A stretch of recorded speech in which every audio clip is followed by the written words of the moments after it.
예, 우리 청년들의 귀한 찬양 감사를 드립니다.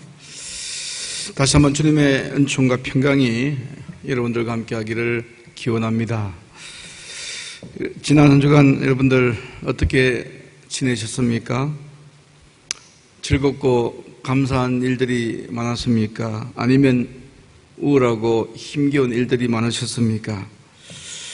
계속되는 언제 끝날지 모르는 코로나 상황과 그리고 폭우, 무더위 등의 국가적인 재난 때문에 마음이 불편하시는지 모르겠습니다. 우리는 어쩌면 참으로 한 번도 겪어보지 못했던 그런 정말 위태로운 시대, 위험한 시대에 살고 있는 것 같습니다. 그래서 그런지 번개가 치면 정신이 아찔하고 그냥 가만히 있기만 해도 가슴이 벌렁벌렁거립니다. 고개사들처럼 늘 외줄 위를 걷는 것처럼 균형을 잡지 못하고 바닥에 떨어질까 불안해하는 아슬아슬한 삶을 우리가 오늘 살고 있습니다.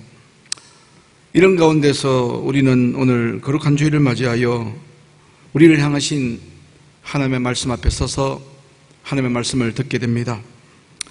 모쪼록 오늘의 말씀이 여러분들에게 마음의 어두움을 극복하고 여러분 가슴에 새로운 영적 기상을 불러일으키는 거룩한 말씀이 되기를 주님의 이름으로 축원합니다.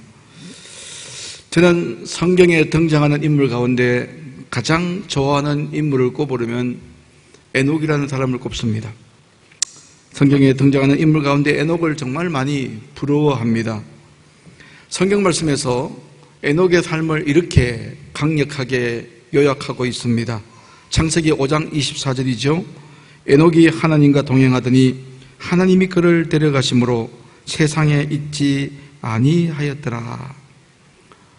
이 말씀이 이런 말씀입니다. 에녹이 하나님과 동행하더니 어느 날 죽음을 당하지 않고 사라졌다.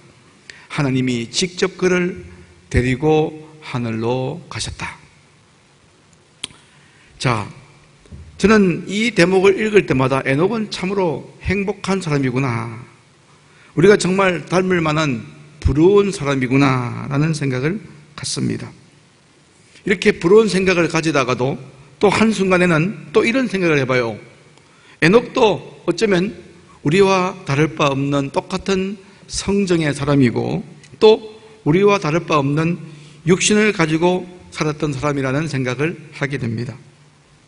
다시 말하면 에녹 역시 희망과 절망, 기쁨과 슬픔, 감사와 원망 사이에서 힘겹게 삶의 균형을 잡으며 살아가는 평범한 사람이었을 것이라는 생각을 합니다.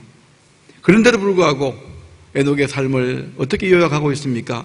그는 하나님과 동행하는 사람이었다고 말하고 있습니다. 이것은 바로 에녹이 언제나 분명한 믿음의 중심을 가지고 인생에 대한 균형을 잡고 살았던 사람임을 우리에게 강력하게 말해주고 있습니다. 저는 가장 멋진 표현인 것 같아요. 우리의 생을 요약할 때, 어떤 사람이 우리의 인생을 평가할 때 그분은 하나님과 동행하는 사람이었어. 모쪼록 여러분들도 생을 회고하거나 여러분의 생을 성찰하거나 반성할 때, 평가할 때 하나님과 동행하는 사람이라는 귀한 평가를 받게 되기를 바랍니다. 자, 이렇게 에녹처럼 하나님을 자신의 인생의 중심으로 삼고 있는 사람은 마치 삶의 바닥짐을 간직한 사람처럼 든든한 인생을 살 수가 있습니다.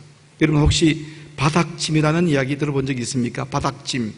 배가 항해할 때 배의 중심이 위에 있으면 작은 파도에도 배가 흔들리기 때문에 배의 중심에는 배의 중심을 아래에 둬야 됩니다. 그래서 배가 거대한 파도 앞에도 흔들리지 않고 잘 순항하기 위해서 배 밑바닥에 이제 고정된 짐을 둬요.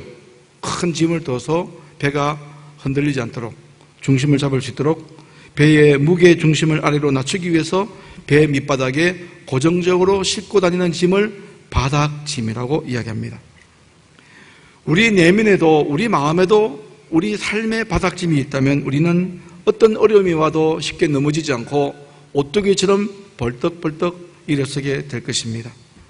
여러분, 그런 마음의 바닥짐을 가지고 살고 계십니까? 마음의 무게중심이 없이 살면 작은 바람에도 흔들립니다. 여러분, 마음의 바닥짐이 없는 이런 사람들은요, 인생이 즐겁지가 않아요. 저는 우리 인생을 살아가면서 우리 인생이 삶이 지향해야 될 세 가지 지향점이 있습니다. 첫째는 생명력이 충만한 삶을 살아야 돼요. 살아야 해도 그냥 사는 것이 아니라 생명력 있는 정말 아침 이슬처럼 영롱한 생명력을 가지고 살아야 되고, 두 번째는 나눌 수 있어야 돼요. 생명 두 번째 나눔이 필요합니다. 나눔, 자기가 가지고 있는 것들 나누라고 주신 것입니다. 자기의 은사, 달란트 나누라고 주신 거예요. 세 번째는 생을 즐기라, 축제의 인생이 돼야 돼요. 축제의 인생, 기뻐하고 찬양하고 경탄하고 감탄하고 서로 축복하고, 그 생명, 나눔, 축제는요, 우리가 살아가야 될 삶의 중요한 지향점입니다. 자, 그런데 이 마음의 무게 중심이 없는 사람은 자기의 생을 즐기지도 못하고 남들도 즐기지 못하게 합니다. 남에게도 관대하지 않고 자기에게도 너그럽지 않아요. 그래서 항상 연약한 자존심만 붙들고 힘겹게 살아갑니다.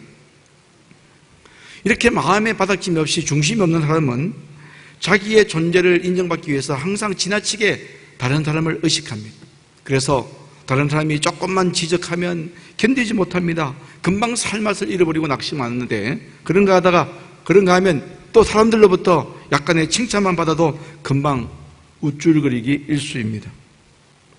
언제 파손될지 모르는 배처럼 위태한 모습으로 사는 것이 우리 내면에 바닥짐이 없는 사람들의 모습이지요. 마음에 바닥짐이 없는 사람의 또 한 가지 특징은요, 항상 자리와 서열에 대해서 집착하게 됩니다. 우리가 모임에 가면은 제일 어려운 게 뭐예요? 내가 어느 자리에 앉아야 될 것인가? 이거 어느 자리에 앉아야지 적절한가? 이거 결정하는 것이 쉽지가 않습니다. 그래서 우리가 내 지위와 내 수준에 맞는 자리를 잡기 위해서는 먼저 상석이 어디인지를 알아야 되고, 또 참석자 중에서 내가 어디쯤 앉아야 되는지 스스로 가늠할 수가 있어야 됩니다.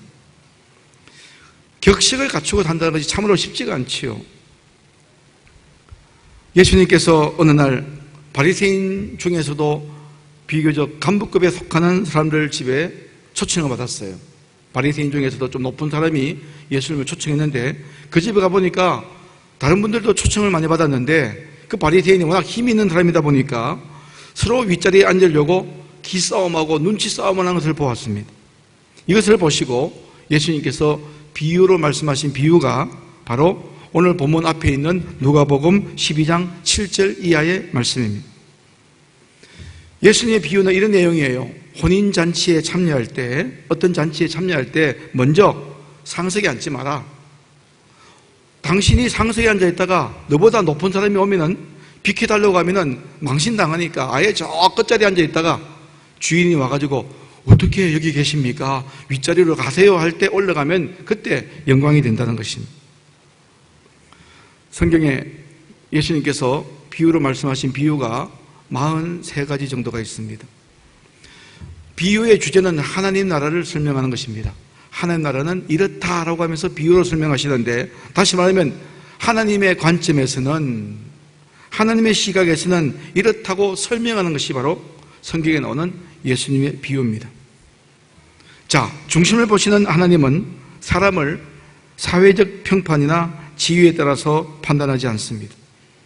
예수님은 하나님의 뜻을 행하는 것보다 자신의 지위와 명예에 더 큰 관심을 갖고 있는 바리새인들과 대제사장들과 당시 지도자들에게 이렇게 강조하십니다. 마태복음 21장 31절이죠.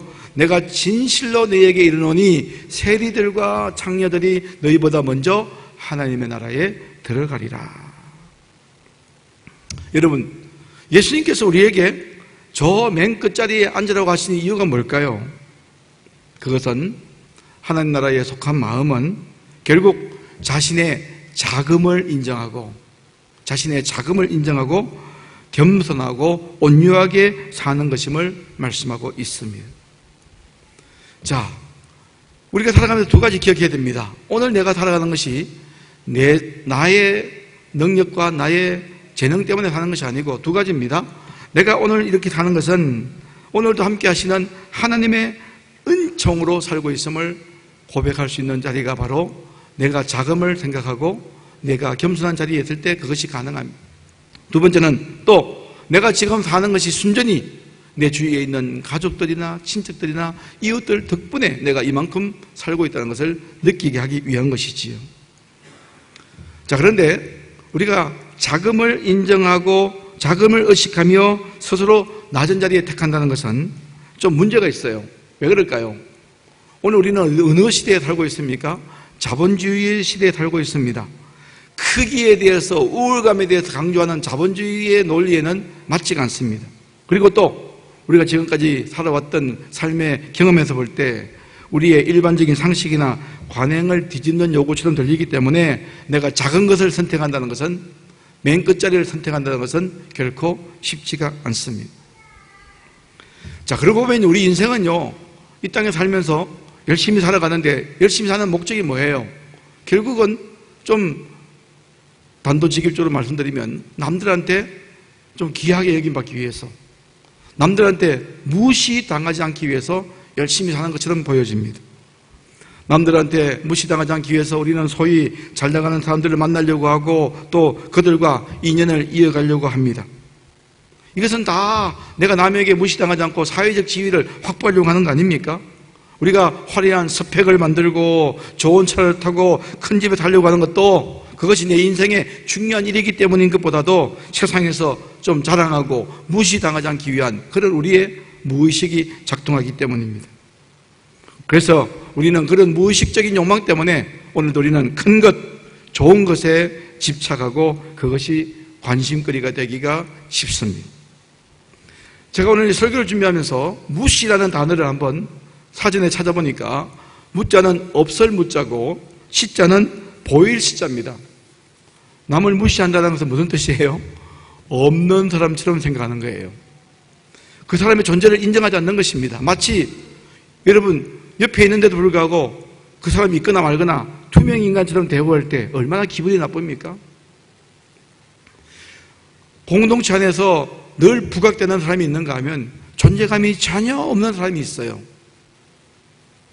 그것이 혹시 나라면 내가 그래도 존재가 있는데 이만큼 살아왔는데 그 모임에 갈 때마다 마치 나를 그 공동체에서 투명인간처럼 대우한다면 얼마나 야속하고 얼마나 비참합니까? 동료 가운데 재미있는 동료가 있더군요. 조민정이라는 어린이가 작시한 노래고 또 백창호 선생님이 작곡한 노래인데 그 노래 가사가 재미있어요. 동료 제목이 싫단 말이야. 싫단 말이야인데 짧은 동료 가사를 제가 말씀드릴게요. 왜 국에다가 밥 말았어? 싫단 말이야. 싫단 말이야. 이제부터는 나한테 물어보고 국에 말하죠. 꼭 그래야 돼. 이게 반복되는 노래입니다. 어린이의 마음이 그대로 담겨져 있는 동시지요. 자, 엄마가 밥을 많이 먹으러 가면서 원하지도 않는데 국에다가 밥을 턱 말아서 주는 거예요. 그 아이가 불쾌합니다.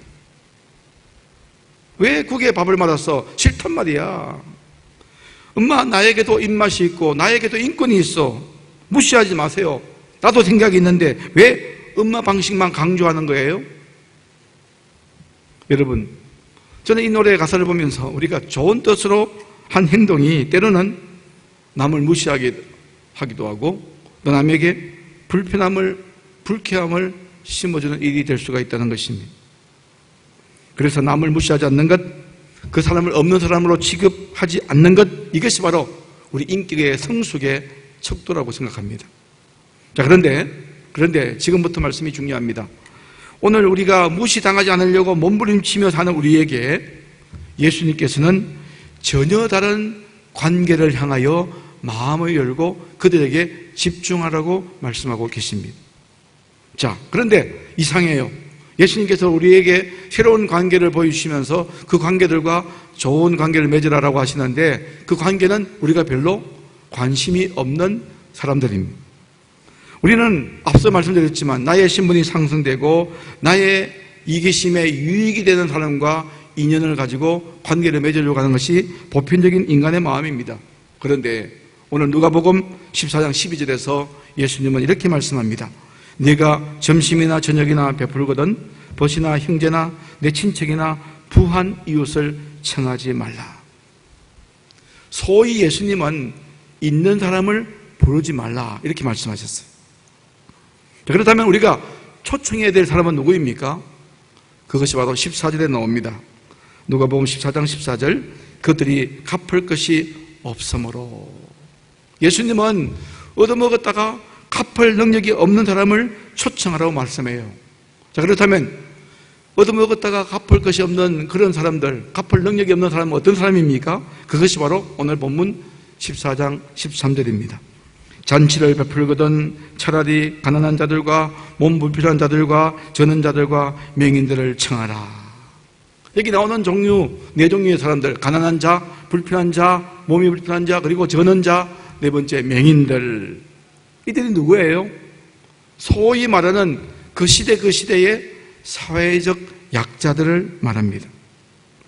사람들에게 철저히 외면당하고 무시당하고 또 우리가 볼 때도 이 13절에 나오는 사람들은 내심 우리가 자주 만나기를 꺼려하는 사람일지도 모릅니다.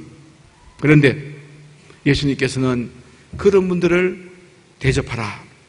그런데 오늘 이 말씀은요, 이 말씀이 성경 속에 담겨 있는 것은 단순히 그들에게 밥 한 끼 대접하라 이런 뜻이 아니에요. 어떤 뜻이냐면 그들을 우리의 인생길의 동행으로 여겨 존중해 주라. 없어도 좋을 사람이 아니고 내 인생에 있어서 가장 소중한 사람으로 존중해 주라 이런 뜻입니다. 저는 이런 생각을 해봅니다. 사회적 약자들, 그들은 지금 큰 고통을 겪고 있죠. 오늘 우리도 힘들지만 우리보다 더 힘든, 정말 힘든 인생을 살아온 분들이 돌아보면 너무나 많습니다. 오늘 성경에서 예수님께서 왜 그들에게 마음을 열고 관심을 가지라 하는 것일까요? 중요한 하나님의 가르침이 있습니다. 그게 뭘까요? 그런 사회적 약자들이야말로 자칫하면 잊어버리기 쉬운 인간됨의 길로 우리를 안내하는 안내자가 된다는 것입니다. 다시 말합니다. 어려운 이야기는 아닙니다. 사람의 다른 데면 어디 있을까요? 사람의 다른 데면 누군가의 요구에 응답하는 것이 사람됨입니다. 아무런 존재 가치가 없는 사람들, 하나님이 은사도 주셨고 건강도 주셨고 생명도 주셨고 또 뭔가 할 수 있는 기능도 주셨는데 이거 전혀 사용하지 못하고 그냥 작동하지 못하고 살아가면 인생, 그런 무의미한 인생, 무가치한 인생 하나님이 원하실까요? 진정한 사람은요 누군가의 요청에 응답함으로써 그 사람이 사람됨의 가치가 있어요. 그래서 오히려 그 어렵고 힘든 사람들, 사회적으로 약자로 내몰린 사람들, 사회 변두리에 몰려있는 사람들, 그런 사람들이야말로 자칫하면 잊어버리기 쉬운 인간됨의 길로 우리를 안내하는 길 안내자가 될 수가 있다는 것입니다. 그들이 있고 그들의 요청에 응답하는 것, 오늘 하나님께 내게 주신 달란트가 있다면, 은사가 있다면, 내게 주신 에너지가 있다면 그들을 향하여 마음을 여는 것, 여기에 인간됨의 척도, 인간됨의 수준의 시작이라는 것입니다. 유대인 철학자 가운데서 아브라함, 조수아, 헷셀이라는 분이 계세요. 이분은요 인간성의 반대는 야수성이다. 인간이 인간답지 못할 때 동물적이라 그러죠. 야수성이 있는데 이 야수성을 어떻게 정의했느냐면, 야수성이란 이웃 사람의 인간성을 인식하지 못하고 그의 요구와 상황을 이해하지 못하는 것. 오늘 우리 주영호 장로님도 그렇게 기도하셨습니다. 우리가 남을 배려하고 남에게 관심을 가지는 것, 이거 기본적인 인간입니다. 인간이 인간되게 살기를 원한다면 주위에 있는 사람들, 내가 살아가면서 욕망이 있고 욕구가 있고 또 원하는 것이 있듯이 다른 사람들의 상황을 이해하고 그들의 요구와 그들의 관심에도 함께 관심을 가지는 것이 바로 인간성의 발로라고 하는 것을 기억해야 될 것입니다. 사람은 누군가의 동료가 되고 또 남을 보살핌을 통해서만 인간적으로 성숙할 수가 있는 것입니다. 어떤 보답을 위해서가 아니라, 보답을 받아서가 아니라 누군가의 아픔과 슬픔에 공감해서 우리가 할 수 있는 일을 할 때 하나님은 우리에게 참 인간됨이라는 선물을 허락해 주십니다. 이것이 바로 진정한 인생의 신비인 줄로 믿습니다. 우리가 좋아하는 동화 작가 가운데 지금은 돌아가셨지만 권정생 선생님이라고 계세요. 권정생 선생님의 강아지 똥이라는 이 동화는 세계적으로 유명한 동화입니다. 이 권정생 선생님에게 얽힌 이야기를 잠깐 하려고 합니다. 이분은 어린 시절 너무 가난했어요. 그런데다가 이제 청소년 때 폐결핵이 왔습니다. 소위 말해서 폐병이 왔습니다. 지금은 결핵에 대한 백신이 개발되어서 결핵으로 죽는 사람은 거의 없습니다. 그런데 우리 어릴 때는 폐결핵이나 또 늑막결핵이나 뭐 여러 가지 결핵을 통해서 많은 분들이 세상을 떠났어요. 이제 각기라는 이 폐결핵, 폐병 환자 이 권정생이 이제 어려운 사춘기 또 이제 청년기의 생활을 보내고 있는데 어느 날 자기의 여동생이 이제 결혼하게 되었습니다. 여동생이 이제 시집 가려고 하는데 이제 어느 날 아버지가 권정생을 불렀어요. 야, 정생아, 너 동생이 지금 결혼하려고 하는데 결핵 환자가 있는 집안의 사람을 누가 데려가겠느냐.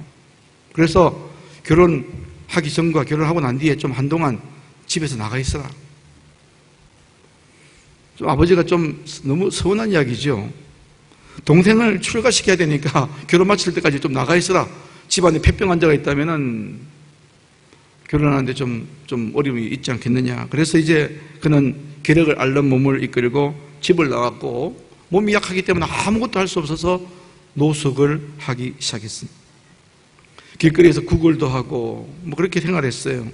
그런데 어느 날 이제 이렇게 다니다가 경상북도 문경에서 노숙을 하다가 그런 자신을 불쌍히 여겨서 날마다 먹을 것을 주시고 챙겨주시는 어떤 아주머니 한 분을 만납니다.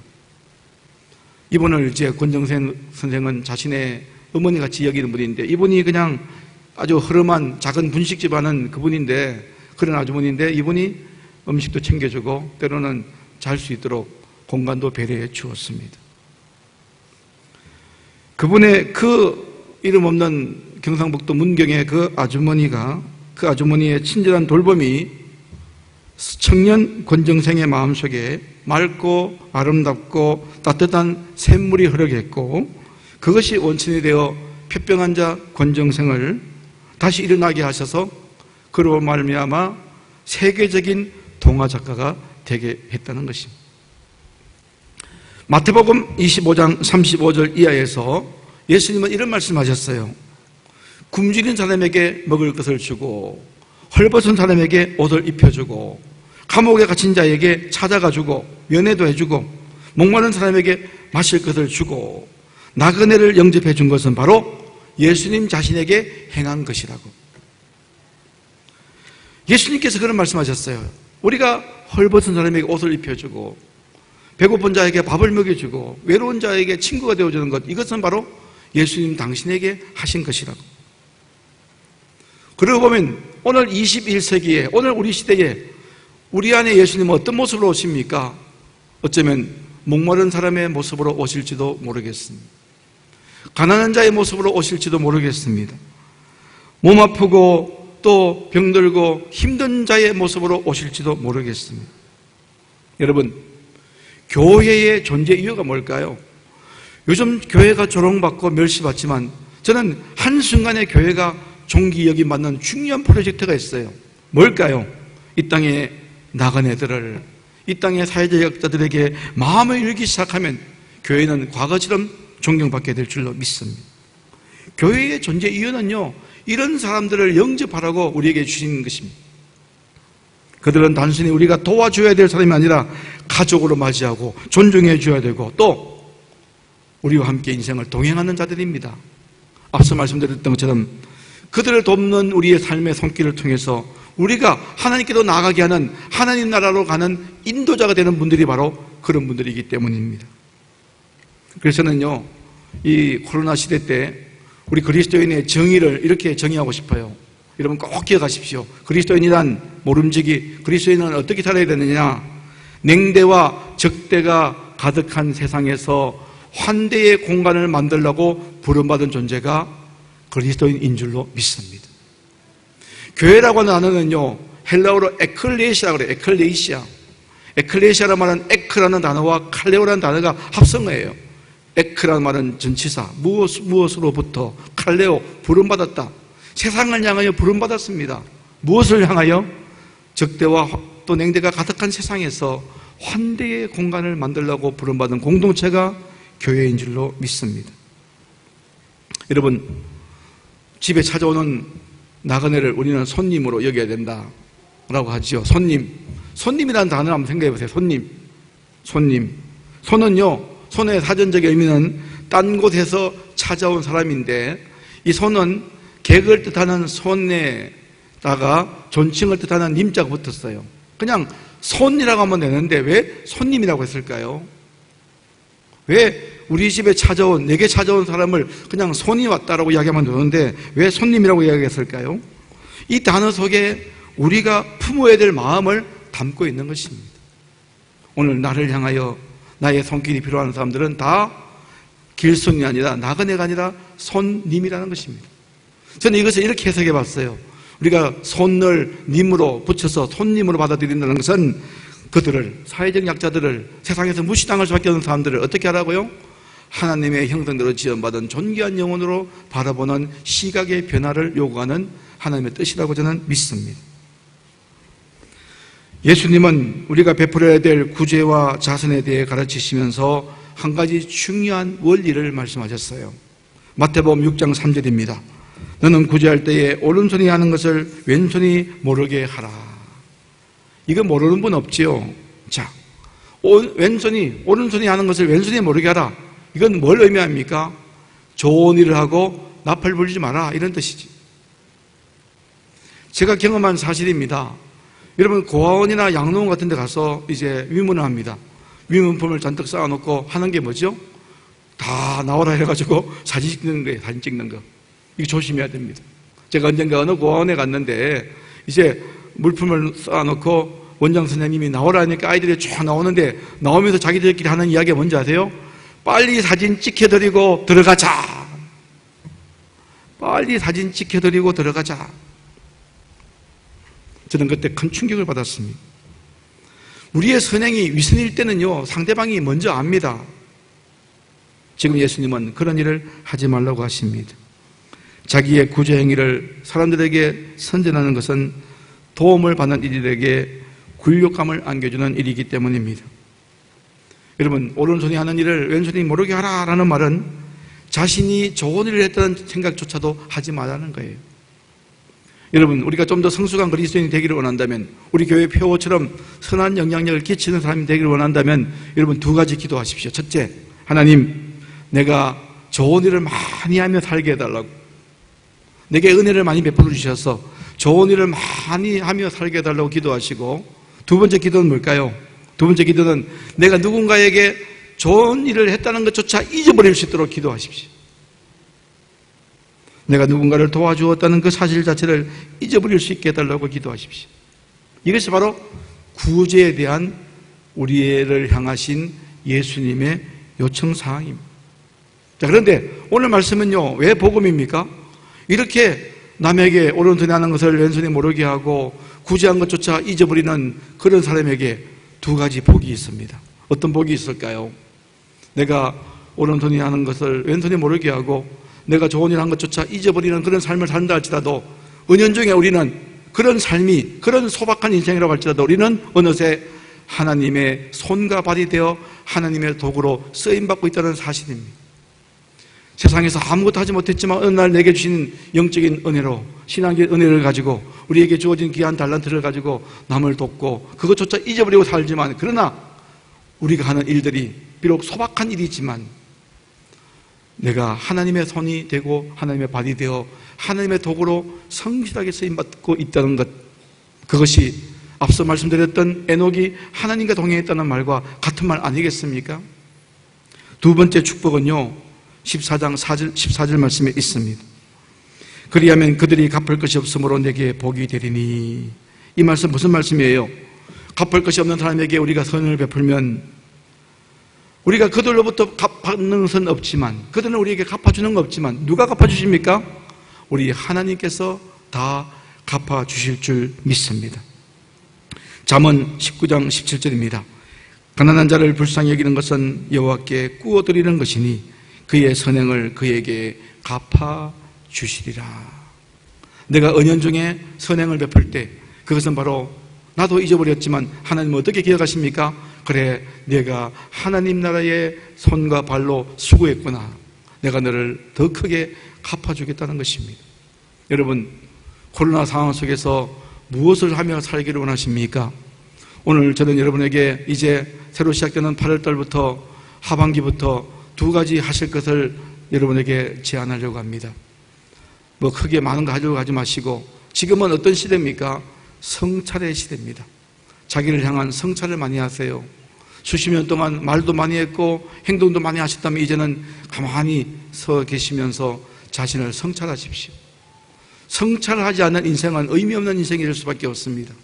그런데 자신의 경험으로만 성찰하면 별로 의미가 없습니다.